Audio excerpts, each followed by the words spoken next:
Early one morning, when his wife went to wake him, it was discovered that Samuel Lane, Alpha of Wolfpack Territory 3 of Louisiana, died in his sleep. My name is Ethan Lane, and I am his youngest child at age 19. I have two older siblings, Christopher, age 24, and Delilah, age 26. She is the oldest of us and, by tradition, the new leader of the pack. But this didn't seem to reel in my brother or his growing paranoia. Christopher and his small group of friends were spreading rumors that our father was poisoned by the humans in town, even though his death was an unexpected heart thing no one saw coming.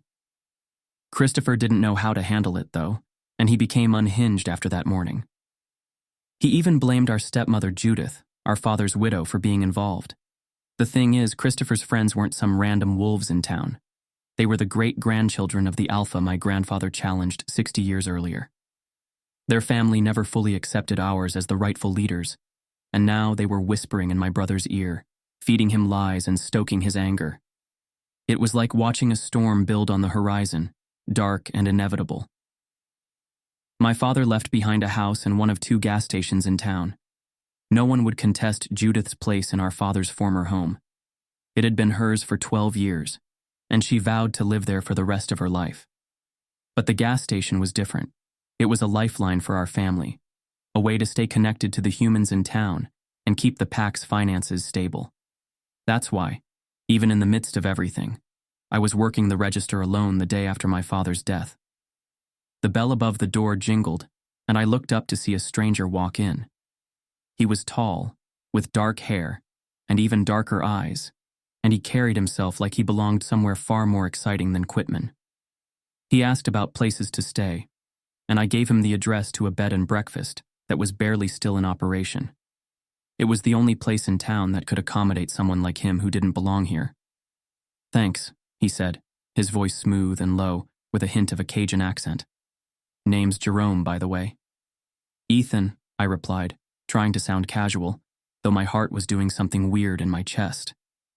He was striking. Handsome in a way that felt almost unfair, like he'd been carved out of some perfect fantasy. I couldn't help but wonder what he was doing in a place like Quitman. As he left, I caught myself staring after him, my mind racing. A stranger in town was always complicated, especially now, with my father gone and the pack in transition. But for some reason, I couldn't bring myself to feel wary. If anything, I was curious, maybe even a little hopeful, though I couldn't say why. The rest of the day passed in a blur. I stocked shelves, rang up customers, and tried not to think about the empty space my father left behind. But it was hard. Every time the bell above the door jingled, I half expected to see him walk in, his broad shoulders filling the doorway, his deep laugh echoing through the small space. Instead, it was more of the same. Locals picking up snacks, filling their tanks, and offering their condolences in hushed tones. By the time I closed up for the night, I was exhausted. The weight of everything, my father's death, Christopher's paranoia, Delilah's new role as Alpha, felt like it was pressing down on me, threatening to crush me. But as I locked the door and turned to head home, I couldn't help but think about Jerome. There was something about him, something that made me feel lighter, even if for a moment. I didn't know it then, but his arrival was the first ripple in what would become a tidal wave, one that would change everything for me, for my family, and for the pack. But that night, as I walked home under the overcast sky, all I could think about was how strange it was to feel even a flicker of hope in the midst of so much loss. Some believe it's an omen when a wolf dies during the night of a new moon. A few think it's an absolute curse on the pack to lose an alpha during such a time. I didn't believe in either of these old superstitions, though. Mostly I focused on the tasks I could control. Keep the gas station open, support Delilah during this transcendence period, and try to keep Christopher from doing anything too reckless. The next full moon was still 2 weeks away, and during that time, our family would be weak and vulnerable to outside challenges. My father was loved by everyone in town, wolf and humans alike, but there were always those few who whispered in the shadows. Christopher's friends, descendants of the rival Alpha my grandfather defeated, spent years filling his fragile mind with crazy ideas. And now, with my father gone, they were louder than ever. I was at the gas station again the next day, trying to lose myself in the monotony of work, when Jerome walked in. I hadn't expected to see him again so soon, and my stomach did a weird flip as he approached the counter. He was even more striking in the daylight, his dark eyes catching the faint sunlight that filtered through the overcast sky. "Back so soon?" I asked, trying to sound casual. He smiled, and it was the kind of smile that made you feel like you were the only person in the room. Figured I'd grab a few things before heading out to explore. This town's interesting. I didn't know what to say to that, so I just nodded and rang up his items. As he paid, he leaned in slightly, his voice dropping to a conspiratorial tone. "You know, you're not like the others here." I froze, my hand hovering over the cash register. "What do you mean?" He shrugged, still smiling. "Just an observation. You've got a different energy, like you don't quite fit in." Before I could respond, the bell above the door jingled again, and Christopher walked in. His presence was like a storm cloud, dark and heavy, and I could feel the tension in the air immediately.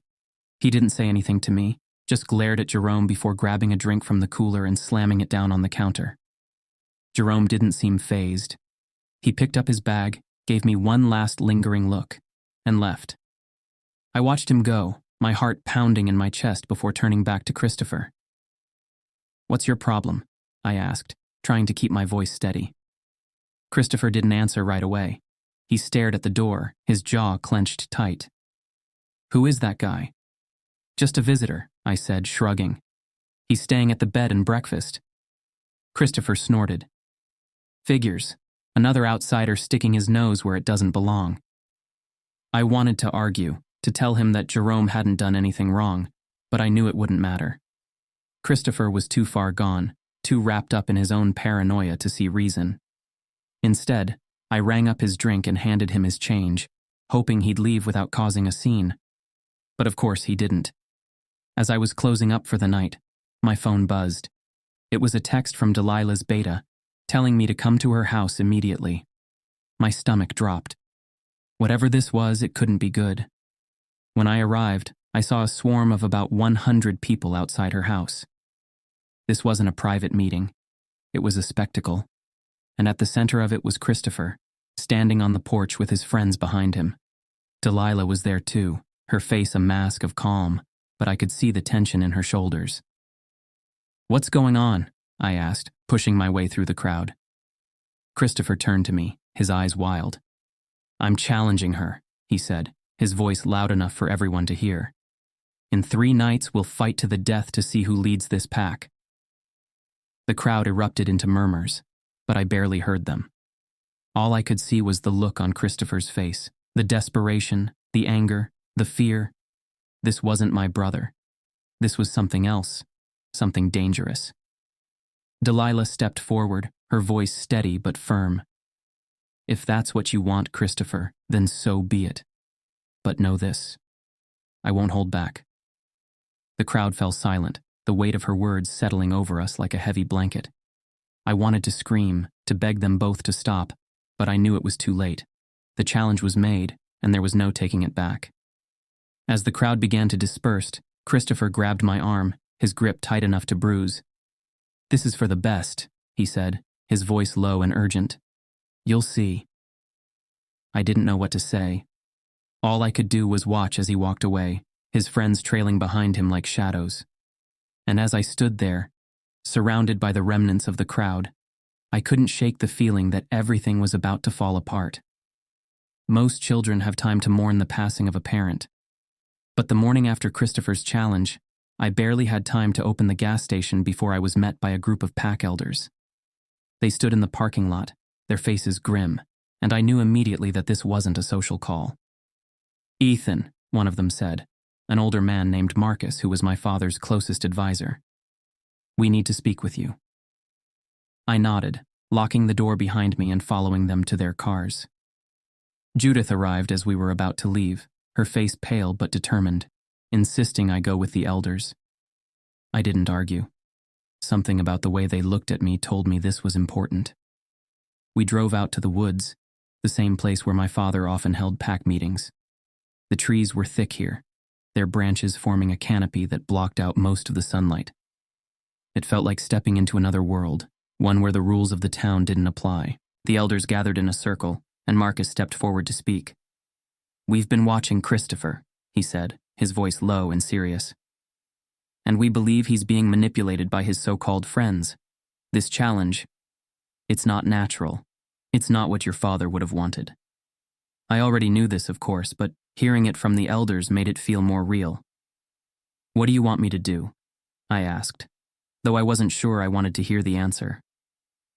Marcus hesitated, exchanging a glance with the others before speaking. "We want you to talk to him. Make him see reason. If he goes through with this challenge, it could tear the pack apart." I shook my head, frustration bubbling up inside me. "He won't listen to me. He hasn't listened to anyone since Dad died." "You're his brother," Marcus said, his voice firm. "If anyone can get through to him, it's you." I wanted to argue, to tell them they were asking too much, but I couldn't. They were right. Christopher was my brother, and if anyone had a chance of reaching him, it was me. But the thought of facing him, of trying to reason with him when he was so far gone, filled me with dread. The elders drove me back to the gas station in silence, their worry hanging heavy in the air. When we arrived, Judith was waiting for me, her arms crossed over her chest. She looked at me with the same concern the elders had, and I knew she'd been thinking the same thing they had. "They talked to you about Christopher, didn't they?" she asked, her voice soft but steady. I nodded, leaning against the counter as exhaustion washed over me. "They want me to talk to him, make him see reason." Judith sighed, reaching out to squeeze my shoulder. "I know it's a lot to ask, but you're the only one who can do this. Christopher loves you, even if he doesn't know how to show it right now." I wanted to believe her, but the look in Christopher's eyes the night before was anything but loving.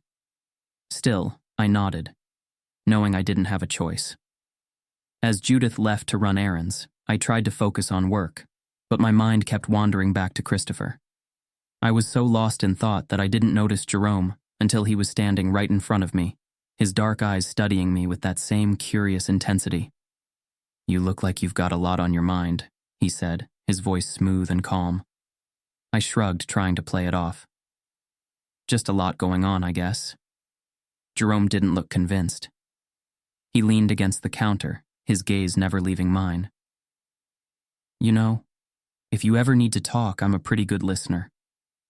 Before I could say anything, the bell above the door jingled, and Christopher walked in, his friends trailing behind him like shadows. The tension in the room was immediate, thick enough to choke on.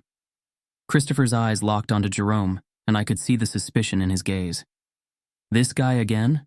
Christopher asked, his voice sharp and accusing. "He's just a visitor," I said quickly, stepping between them. Christopher didn't look convinced, but he didn't push it. Instead, he turned to me, his expression hardening. "We need to talk." I nodded, my heart pounding in my chest.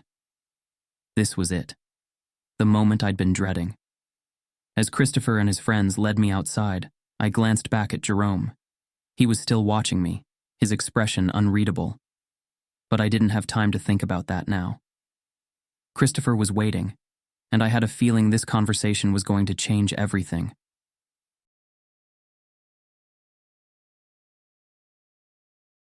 Christopher's grip on my arm was tight as he led me outside the gas station, his friends forming a loose circle around us.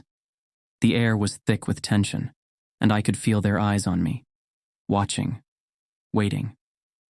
Jerome was still inside, and I couldn't help but wonder if he was watching through the window, if he could see the way Christopher's friends were closing in. "You need to pick a side," Christopher said, his voice low and urgent. "You can't keep pretending this doesn't involve you."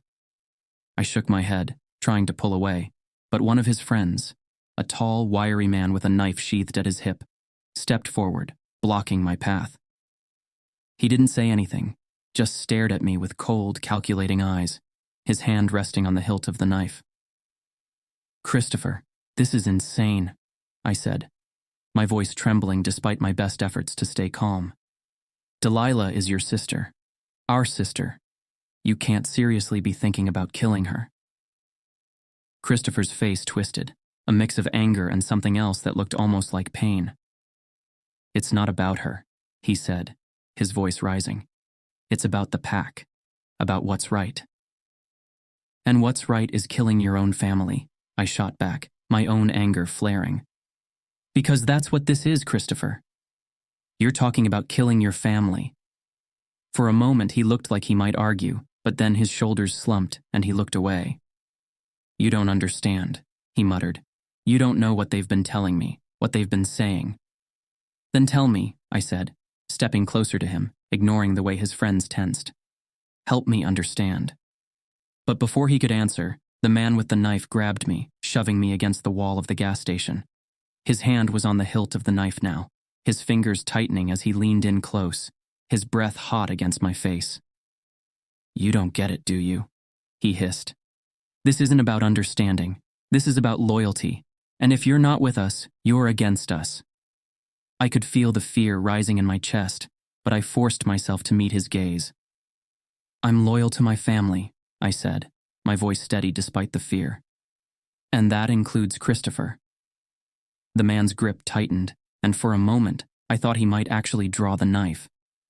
But then Christopher shouted, his voice cutting through the tension like a knife. Let him go! The man hesitated, his eyes flicking to Christopher. But he didn't let go. Not yet. I said let him go, Christopher shouted again, his voice cracking with something that sounded almost like desperation.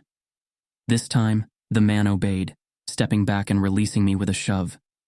I stumbled, catching myself against the wall, my heart pounding in my chest.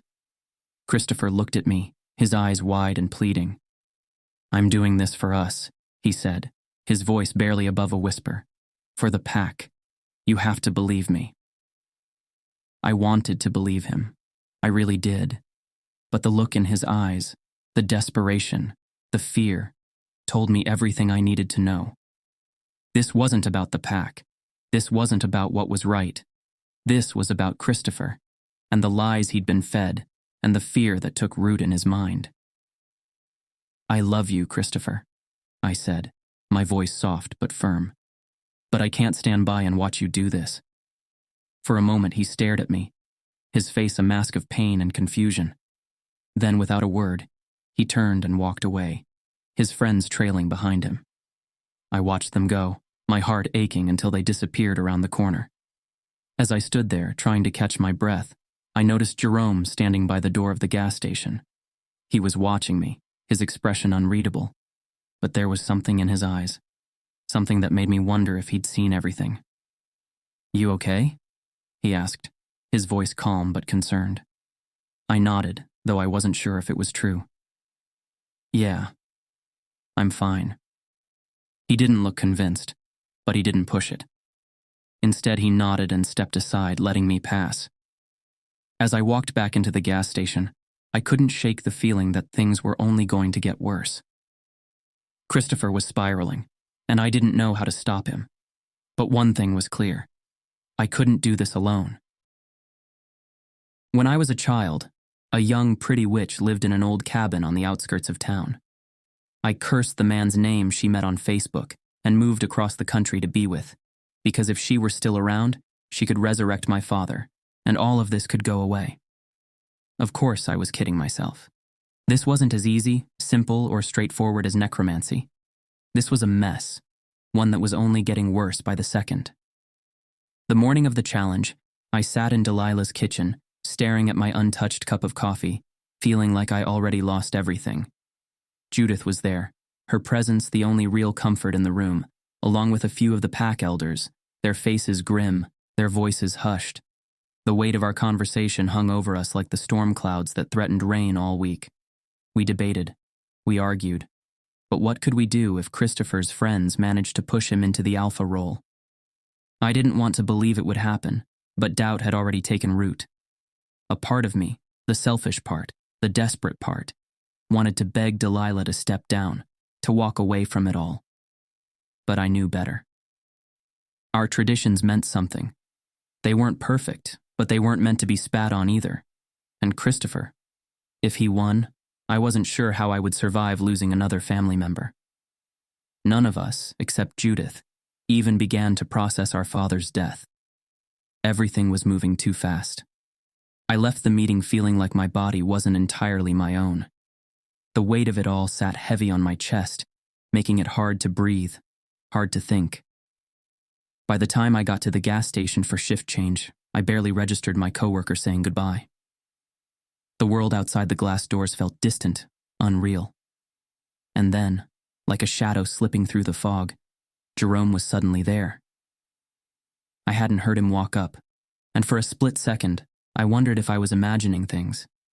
He leaned against the counter, his dark eyes scanning my face. "What's wrong?" he asked, his voice smooth, steady. I scoffed, shaking my head. "What? Are you just naturally nosy?" I meant for it to come out as a joke, but there was an edge to my tone, and I knew he caught it. He didn't take the bait. Instead, he tilted his head slightly, studying me like he was trying to piece something together. It made my skin prickle. "You were in the woods again," he said. That made me pause. I looked at him fully now, really looked at him. There was something about the way he said it, like it wasn't just an observation, like it was something more. I should have been the one interrogating him. He was the stranger in town after all. And yet, standing there, feeling his gaze press into me, I found myself hesitating. "What are you doing here, Jerome?" I asked instead. "Really?" He didn't answer right away, and that silence told me everything I needed to know. "Bullshit," I muttered. "There's no business in Quitman, especially not for attractive men from out of town." As soon as the words left my mouth, I realized my mistake. I let too much slip. Jerome smirked. "So you think I'm attractive?" I groaned, rubbing my face. "That's not the point." No, I think that's exactly the point." His smirk widened, but there was something else beneath it, something unreadable. I exhaled sharply and turned away, suddenly feeling like I was standing too close to something dangerous. "Forget it," I muttered. "Just leave me alone, all right? I don't have time for this. I don't have time for you." For a second, I thought he might push back. Instead, he simply nodded, stepping away from the counter. "All right," he said. "For now." And then, like that, he was gone. But I knew, deep in my gut, that this wouldn't be the last time we talked. And I knew what I had to do. I knew what sacrifice I was willing to make. That night, the clearing was silent, save for the occasional snap of a twig underfoot or the rustling of branches overhead. A half moon hung low in the sky, its silver light filtering through the canopy, casting long shadows across the gathered pack. I walked beside Judith, my shoulders squared despite the unease churning in my stomach. The weight of what was about to happen pressed down on me, heavy and suffocating. Around us, the others stood in tense clusters, their murmurs hushed, their eyes darting toward the edges of the field. Neither Delilah nor Christopher arrived yet. A cold wind swept through the trees, cutting straight through my jacket, but I barely felt it. My mind was elsewhere, racing through 1,000 different ways this night could end, none of them good. At exactly 2:45 a.m., the silence broke. Two figures emerged from opposite ends of the clearing. Delilah stepped forward first, moving with the quiet, deliberate confidence of an alpha. Her dark hair spilled over her shoulders, wild and untamed, her face unreadable. But I knew my sister, knew the fire that burned beneath her skin, the steel in her spine. Christopher wasn't as composed. He carried himself with the arrogance he always worn like a second skin, but there was something off about him tonight. His movements were stiff, uncertain. The shadows behind him whispered, shifting uneasily. His so-called friends, the ones who poisoned his mind, pushed him to this moment. An elder stepped forward to speak. "This is a challenge," the old man announced, his voice carrying through the trees. "A fight for the right to lead this pack. The rules are simple, only one will walk away." A hush fell over the gathering. My stomach lurched. A fight to the death. Delilah met Christopher's gaze, unwavering. She did not hesitate, did not flinch. Christopher hesitated. Only for a second, I caught the flicker of something in his eyes, the ghost of doubt. But then one of his friends shifted behind him, a low growl rising in their throat. Christopher squared his shoulders, forced himself to believe this was what he wanted. The elder raised his hand. Begin. Delilah took a step forward. Christopher tensed. I moved. The moment my foot crossed the invisible boundary between them, gasps rippled through the pack. No one interrupted a challenge. No one interfered. But I didn't care. If you win, I said, loud enough for everyone to hear, you'll have to fight me next. Christopher's head snapped toward me. What? If you take the title, I said, voice steady, I'll challenge you for it. The pack stirred. A challenge was a sacred thing, bound by tradition. But nothing in the rules said a new alpha couldn't be challenged immediately after winning. Christopher scoffed. Don't be ridiculous. I didn't back down. Fight her and you fight me. A long, tense silence stretched between them. Christopher's eyes darted to Delilah, then back to me. His jaw clenched. The bravado cracked. And then, like a puppet with its strings suddenly cut, he exhaled. His entire body sagged. I can't do this, he whispered. A sharp, angry snarl split the air. One of Christopher's friends shoved forward, eyes blazing. You're weak, the man spat, his lip curling. Be a wolf. Take what's yours. Christopher flinched. I turned my gaze on the man, one of the loudest voices behind Christopher's downfall.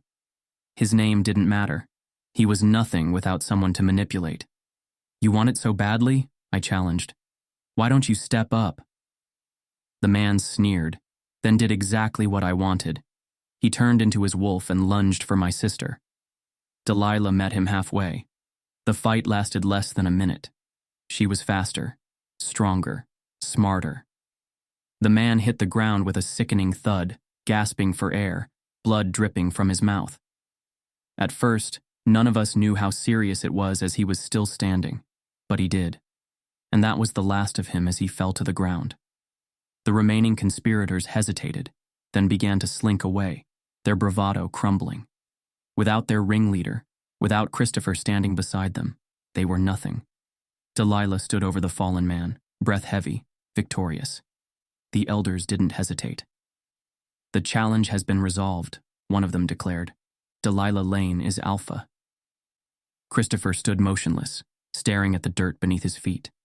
He lost everything, his claim, his allies. But Delilah didn't cast him out. Go get help, Chris, she said softly. Fix yourself. A beat passed, then another. Slowly, Christopher nodded. And just like that, the night ended. The pack dispersed. The challenge was over, but I wasn't done yet. As the pack drifted back into the trees, I felt a presence still lingering. Jerome. He stood at the edge of the clearing, arms crossed, completely unfazed. He watched the entire thing without so much as flinching. I narrowed my eyes. You know what we are? What I am? Jerome tilted his head. Of course. I took a step closer. Who the hell are you, really? For the first time, Jerome smiled. Jerome Doucet, he said easily. Youngest son of the Alpha of Territory 1. My breath caught. New Orleans, one of the strongest, most respected territories in the South. Jerome's gaze flicked to Delilah, now surrounded by wolves swearing loyalty. I came to make sure things went smoothly. I frowned. And if they hadn't? Jerome's grin widened. I had backup waiting.